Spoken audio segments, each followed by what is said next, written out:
నీ భార్య నుదుటన ఈ తిలకం దిద్దు.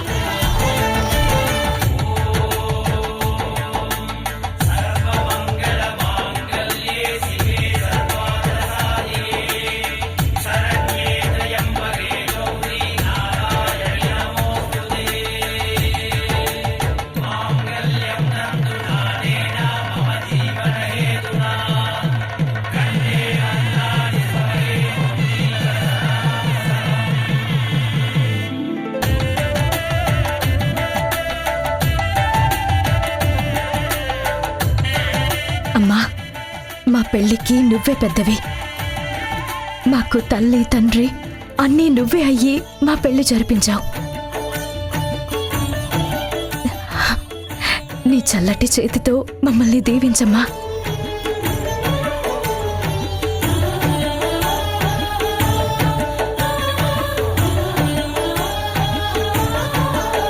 సౌభాగ్యంగా వర్ధిల్లండి.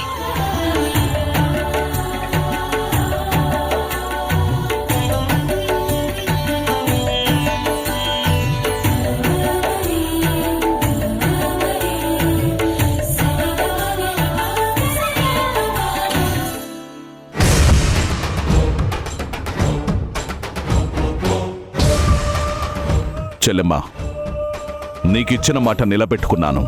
ఇప్పుడు నీ కూతురు నా ఇంటి కోడలు. చాలా సంతోషం అన్నయ్య. రై విజయ్, ఎక్కడున్నా సరే రాహుల్ని వెతికి తీసుకురా. సరేనన్నా.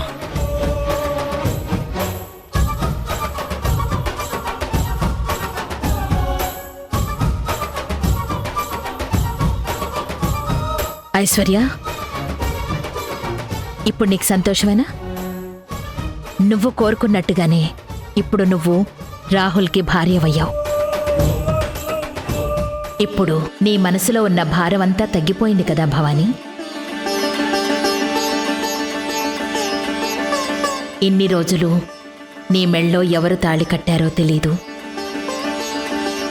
నువ్వు ఎవరికి భార్యవో తెలీదు అని బాధపడ్డావు కదా. ఇప్పుడు నువ్వెవరికి భార్యవో అర్థమైంది కదా. సంతోషంగా ఉండు. ఆ అమ్మోరు తల్లి మీ పెళ్లికి సాక్షి. ఇది అమ్మోరు తల్లి స్వయంగా చేసిన పెళ్లి.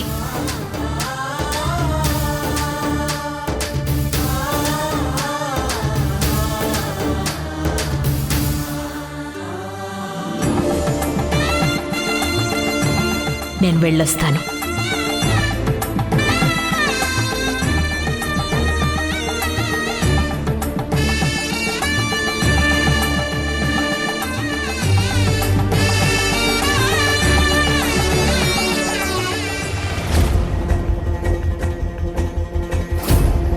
మమ్మీ, రాహుల్ బావ ఎక్కడికి వెళ్ళాడు? ఎప్పుడు వస్తాడు?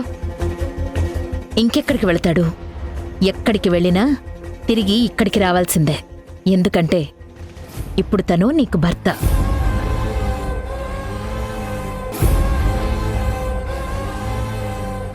కావేరి, భవాని వచ్చిందా? లేదమ్మా. అయ్యో, మేము చాలా చోట్ల వెతికాం కానీ ఎక్కడా కనిపించలేదు. ఎక్కడికి వెళ్ళిందో ఏమిటో భయంగా ఉందమ్మా. నాకు అది భయంగా ఉందమ్మా. అసలు తను ప్రాణాలతో ఉందో లేదో, ఎక్కడుందో ఎలా ఉందో. భవానీ, మనం వెళ్దాం పద. ఎక్కడికి రాహుల్ బాబు? మా ఇంటికి. ఏంటి బాబు మీరనేది? మీ ఇంటికా?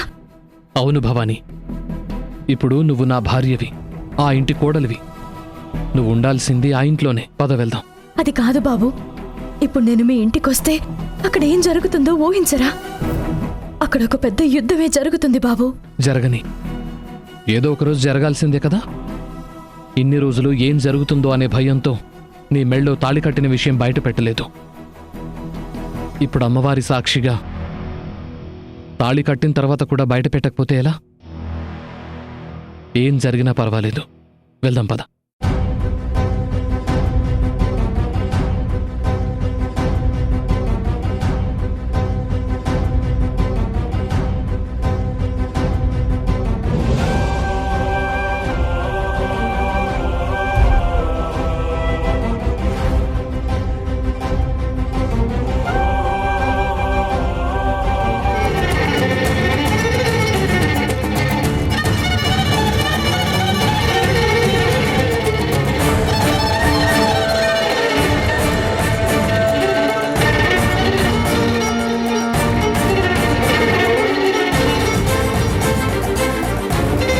నాన్న నీకొక విషయం చెప్పాలి. ముందు నేను చెప్పేది వినరా. నీకు ఐశ్వర్యకి పెళ్లి జరిగిపోయింది.